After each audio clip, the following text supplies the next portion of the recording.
पिछले क्लास में हम लोगों ने देखा कि किस तरह से हिंदू मैरिज एक्ट 1955 के अंतर्गत रेस्टिट्यूशन ऑफ कंजुगल राइट दाम्पत्य अधिकारों की पुनर्स्थापना के लिए न्यायालय के समक्ष याचिका प्रस्तुत करने का प्रोविजन है। हिंदू मैरिज एक्ट का जो सेक्शन 9 है उसकी क्या अहमियत है, उसका क्या उद्देश्य है, उसका क्या आधार है, इन सभी बातों के बारे में हमने देखा।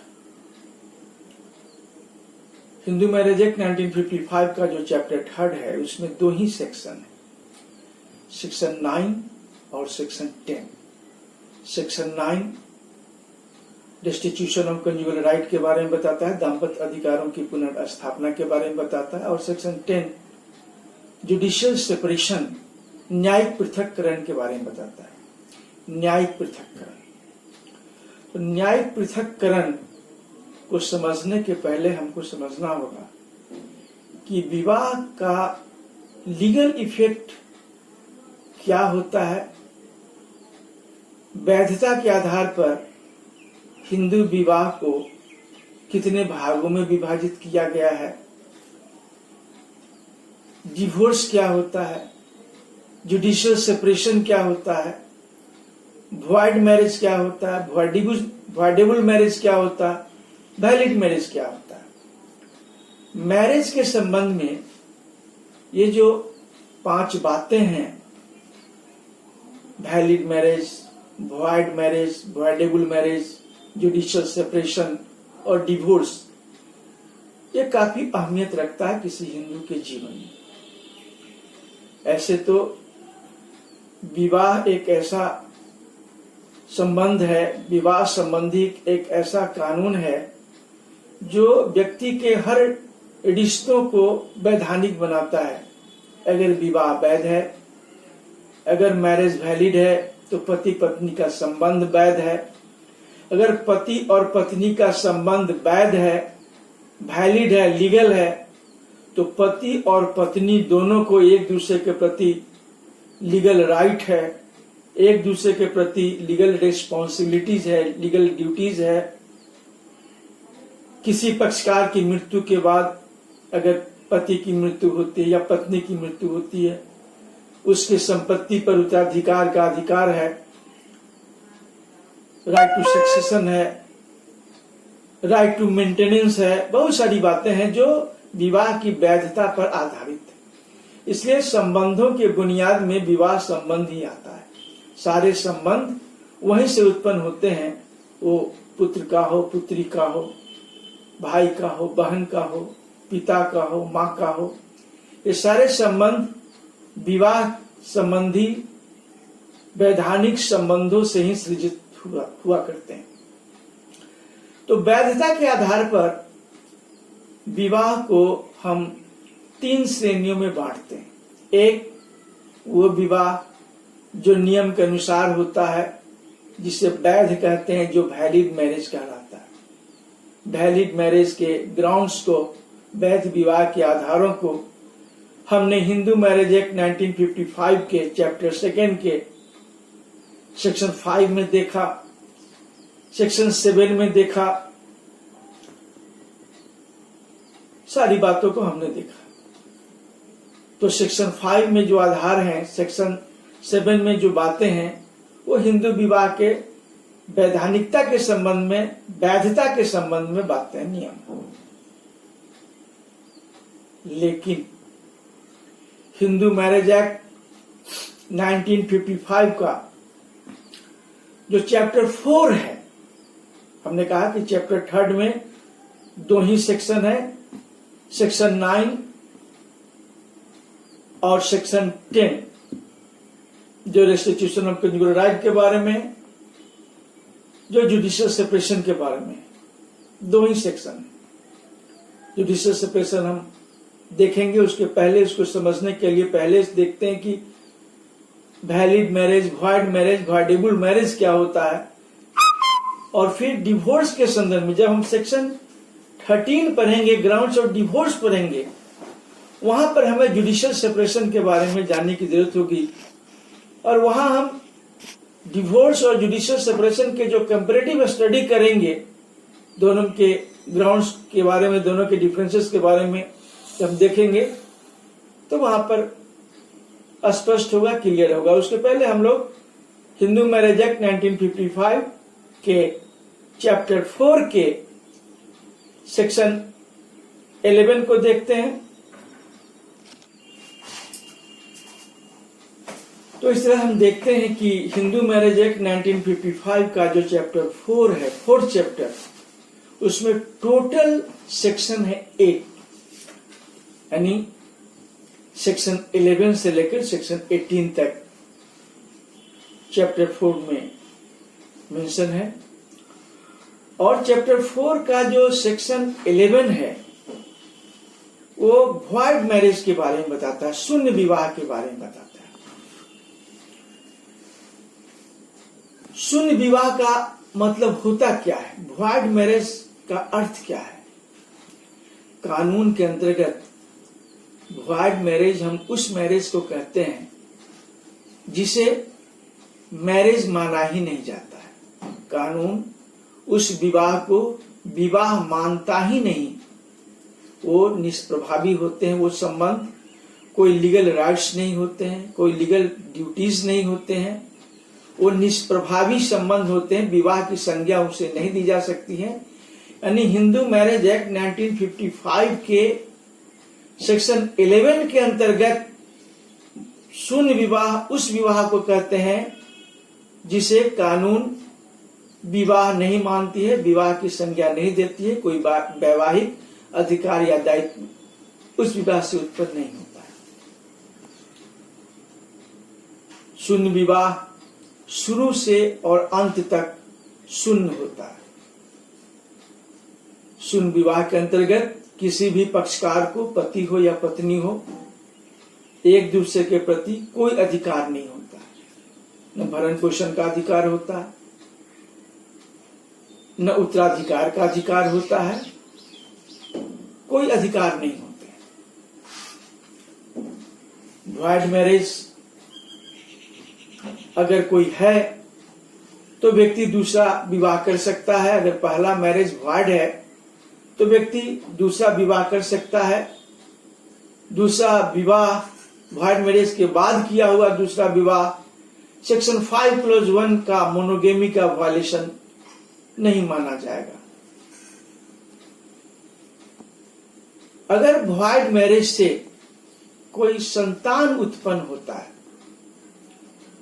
तो वैसी स्थिति में जो संतान होंगे वो लेजिटिमेट माने जाएंगे, वैध संतान माने जाएंगे। लेकिन जो वैध संबंध से जो संतान उत्पन्न होंगे और जो शून्य विवाह से संतान उत्पन्न होंगे, उसमें अंतर यह होगा कि जो शून्य विवाह से, जो वॉइड मैरिज से उत्पन्न औलाद होंगे, लेजिटिमेट चाइल्ड कहलाएगा, वैध संतान कहलाएगा। लेकिन उसका अधिकार सिर्फ जन्म देने वाली मां और पिता तक ही सीमित होगा। उसे बर्थ राइट का अधिकार नहीं होगा। किसी दूसरे व्यक्ति के संपत्ति में उसको अधिकार नहीं होगा। उसको सिर्फ पिता और मां की संपत्ति में ही अधिकार होगा। लेकिन जो वैलिड मैरिज से संतान उत्पन्न होंगे, वैध संतान जो होंगे, उनको सारे अधिकार उत्पन्न होगा। बर्थ राइट होगा, एंसेस्टर प्रॉपर्टी में अधिकार होगा, और सबसे बड़ी बात कि उनको राइट टू पार्टीशन होगा। जो शून्य विवाह से उत्पन्न संतान होंगे उन्हें राइट टू पार्टीशन नहीं होगा। लेकिन जो वैलिड मैरिज से, लीगल मैरिज से, वैध विवाह से उत्पन्न संतान होंगे उन्हें एंसेस्ट्रल प्रॉपर्टी में, पैटर्नल प्रॉपर्टी में, वंशानुगत संपत्ति में बंटवारा कराने का अधिकार होगा, राइट टू पार्टीशन में। लेकिन दोनों ही संतानों को, चाहे वो वॉइड मैरिज से हो या वैलिड मैरिज से हो, उन्हें लेजिटिमेट ही कहा जाएगा, वैध ही कहा जाएगा, उन्हें नाजायज औलाद नहीं कहा जाएगा। दूसरी बात की जो ग्राउंड्स ऑफ वैलिड मैरिज है, सेक्शन 5 का क्लॉज 1 मोनोगेमी, अगर उसका वायलेशन होता है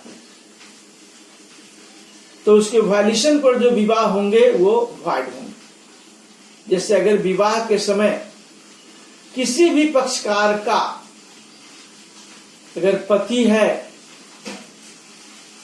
तो उसके पास पहले से कोई पत्नी हो, अगर पत्नी है तो उसके पास पहले से वो कोई पति हो यानी वो विवाहिता हो, तो वैसी स्थिति में दूसरा विवाह करने पर वो दूसरा विवाह शून्य होगा, वॉइड मैरिज होगा। लेकिन अगर पति विधुर हो या न्यायपालिका द्वारा विवाह संबंध मिल चुका हो, डिवोर्स हो चुका हो, तो वैसी स्थिति में दूसरा मैरिज वॉइड नहीं होगा। यही स्थिति स्त्रियों के बारे में भी, कि अगर विवाह के समय किसी स्त्री के पास पहले से कोई पति है तो उसका विवाह शून्य होगा, वॉइड होगा।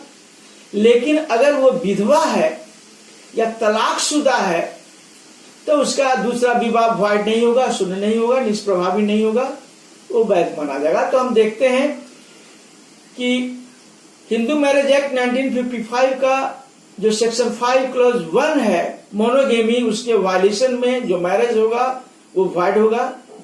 फिर इसी तरह सेक्शन 5 का क्लॉज 4 प्रोहिबिटेड रिलेशनशिप, निषिद्ध संबंध, अगर निषिद्ध संबंध के अंतर्गत विवाह होता है तो विवाह शून्य होगा, निष्प्रभावी होगा, वॉइड होगा। फिर उसी तरह सेक्शन 5 क्लॉज 5 सपिंड रिलेशनशिप, अगर बियॉन्ड सपिंड रिलेशनशिप मैरिज नहीं होता है, अगर सपिंड संबंध के बाहर अगर विवाह नहीं होता है तो विवाह शून्य होगा, वॉइड होगा। और हिंदू मैरिज एक्ट 1955 का जो सेक्शन 7 है सप्तपदी, अगर उसका पालन नहीं होता है तो विवाह शून्य होगा, निष्प्रभावी होगा, वॉइड होगा। इस तरह से हम देखते हैं कि हिंदू मैरिज एक्ट 1955 का जो ग्राउंड्स ऑफ मैरिज का सेक्शन 5 है, उसके क्लोज 1 मोनोगेमी के वायलेशन में, क्लोज 4 प्रोहिबिटेड रिलेशनशिप के वायलेशन में, क्लोज 5 सपिंड रिलेशनशिप संबंधी नियम के वायलेशन में, और सेक्शन 7 सप्तपदी के वायलेशन में अगर कोई मैरिज होता है तो मैरिज शून्य होगा, निष्प्रभावी होगा। उसमें किसी भी पक्षकार को, पति हो या पत्नी हो, कोई भी वैवाहिक अधिकार या दायित्व उत्पन्न नहीं होगा, प्राप्त नहीं होगा। लेकिन जब हम लोग सेक्शन 12 में आते हैं तो वहां सेक्शन 12 में वॉइडेबल मैरिज को डिफाइन किया गया है। शून्य करणीय विवाह, शून्य करणीय विवाह एक ऐसा विवाह होता है जो वैध विवाह और शून्य विवाह के बीच में होता है। अगर शून्य विवाह के अंतर्गत विवाह के पक्षकारों में से कोई भी पक्षकार अगर उसे शून्य घोषित करवा देता है तो शून्य करणीय विवाह शून्य हो जाता है। अगर विवाह के पक्षकार उस शून्य करणीय विवाह को शून्य घोषित नहीं करवाता है, वॉइड डिक्लेयर नहीं करवाता है, तो जब तक नहीं करवाता है तब तक वो वैध होता है, वैलिड होता है। तो वॉइडेबल मैरिज, शून्य करणीय विवाह, विवाह के पक्षकारों पर आधारित होता है। जैसे सेक्शन 5 क्लॉज 2 मेंटल कैपेसिटी, अगर विवाह के समय किसी भी पक्षकार की मानसिक स्थिति अच्छी नहीं है, साउंड माइंड का नहीं है। मेंटल कैपेसिटी के अंतर्गत ये बातें आती है कि वह विधि सम्मत राय देने में सक्षम हो। दूसरी बात आती है कि वह वैवाहिक कर्तव्यों का पालन करने में, संतान उत्पत्ति करने के योग्य हो। और तीसरी बात आती है कि उसे उन्मत्तता का दौरा नहीं आता। अगर तीन बातें उसमें नहीं है तब उसे साउंड माइंड का समझा जाता है। मगर इसमें ध्यान देने की बात यह है कि विवाह के समय साउंड माइंड का होना चाहिए, मानसिक विकृति नहीं होनी चाहिए। अगर विवाह के समय मानसिक विकृति है तो मामला वॉइडेबल का बनता है। अगर उससे पक्षकारों ने स्वीकार कर लिया, अगर उसमें जीने, उसमें रहने, उसमें संबंध निभाने की रजामंदी हो गई पक्षकारों के बीच, तो वैध है, वैधानिक है, लीगल है, वैलिड है। लेकिन अगर नहीं हुआ, कोई पक्षकार अगर न्यायालय में उसे वॉइड डिक्लेयर करवा लेता है तो ऐसी स्थिति में शून्य हो जाता है, निष्प्रभावी हो जाता है। तो यह स्थिति मेंटल कैपेसिटी जो है वो विवाह के समय की स्थिति होनी चाहिए। अगर विवाह संपन्न होने के बाद अगर किसी पक्षकार की मानसिक स्थिति अस्थिर हो जाती है, अनसाउंड माइंड का हो जाता है, तो उससे विवाह के वैधता पर कोई असर नहीं होगा। विवाह के बाद अगर अनसाउंड माइंड की स्थिति आती है तो डिवोर्स का मामला बनता है, वो मैरिज के वॉइडेबल का मामला नहीं बनता। मैरिज के वॉइडेबल का मामला तब होगा जब मैरिज के समय विवाह के किसी पक्षकार की मानसिक स्थिति अच्छी नहीं हो, वो अनसाउंड माइंड का। तीसरी स्थिति हम देखते हैं कि Hindu marriage act amendment, Hindu marriage amendment act 1978 के पहले जो विवाह संपन्न हुआ है, यानी हिंदू मैरिज एक्ट 1955 के बाद और 78 के पहले, यानी जिसमें अभिभावक की व्यवस्था थी, गार्जियन की व्यवस्था थी, संरक्षक की व्यवस्था थी। हिंदू मैरिज एक्ट 1955 के सेक्शन 6 में, जो कि 1978 में उसको सेक्शन 6 को रिपील कर दिया गया, निश्चित कर दिया, हटा दिया गया। तो 78 के पहले जिसमें संरक्षक की व्यवस्था थी, अगर उस समय यह प्रमाणित होता है कि हाँ दबाव में या मिस रिप्रेजेंटेशन में, कोर्सन में, अनड्यू इन्फ्लुएंस में अगर विवाह संपन्न हुआ है तो वह मामला वॉइडेबल का बनता है और उसे कोई भी पक्षकार न्यायालय में उस वॉइडेबल मैरिज को वॉइड डिक्लेयर करवा सकता है। फिर यह बातें आती है कि अगर विवाह संपन्न होने के बाद अगर पति की नपुंसकता के वजह से उन दोनों के साथ कोई शारीरिक संबंध नहीं हुआ हो, सेक्सुअल इंटरकोर्स नहीं हुआ हो, तो ऐसी स्थिति में वो मामला वॉइडेबल मैरिज का बनता है, शून्य करणीय विवाह का बनता है। इसे न्यायालय द्वारा शून्य घोषित करवाया जा सकता है। फिर फोर्थ ग्राउंड आता है कि अगर विवाह से पहले वो स्त्री, वो कन्या, वो लड़की अपने पति से अलग किसी दूसरे व्यक्ति के द्वारा गर्भवती हो तो मामला